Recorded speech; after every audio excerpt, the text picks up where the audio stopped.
Ano kaya boy naisip niya, no?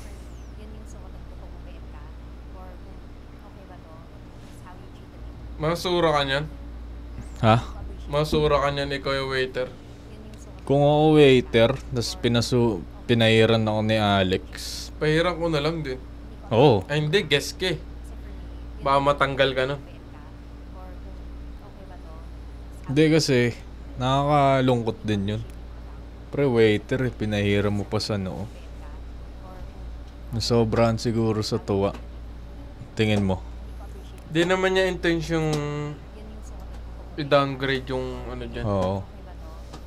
Hindi niya lang Kumbaga ano, kasi nasanay lang si Alex na ano. personality niya Oo. kasi. Eh syempre, yung reaction ng waiter, di naman siya pwedeng maggalit-galitan doon. Mm. Kumbaga, yung serving nila dyan, inaayos pa rin nila kahit ganyan yung guest. Eh kaya lang, ganun yung reaction ng ano.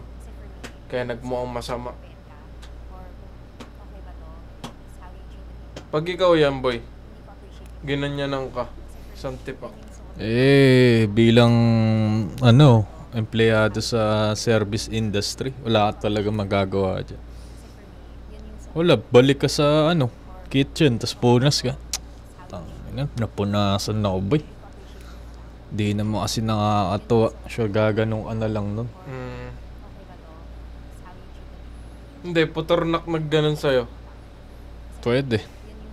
Hindi ka na magagalit. Ang daya.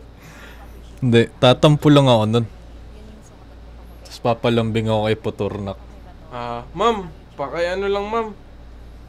Tapos punasan ka ni putornak. Oo, ganun. GG ka nun, no? Oo. Sura si Heart. Hindi niya rin kasi ano yun. Hindi niya rin nagustuhan yun.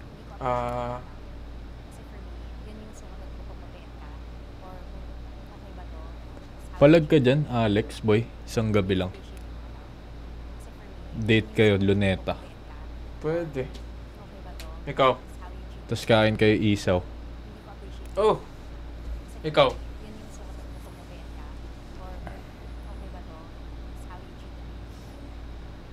Parang hindi mapintay mukha ng waiter boy, no? Parang di niya alam kung ano i-react niya. Ayun, no?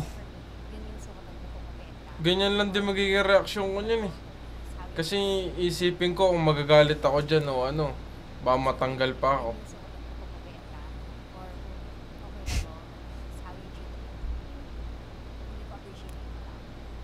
Pero nag-sorry naman daw, di ba? Oo. Oo. Yun yung maganda dun, nag-sorry. Pero kakamali rin naman tayo eh. Hindi naman naiiwasan yan.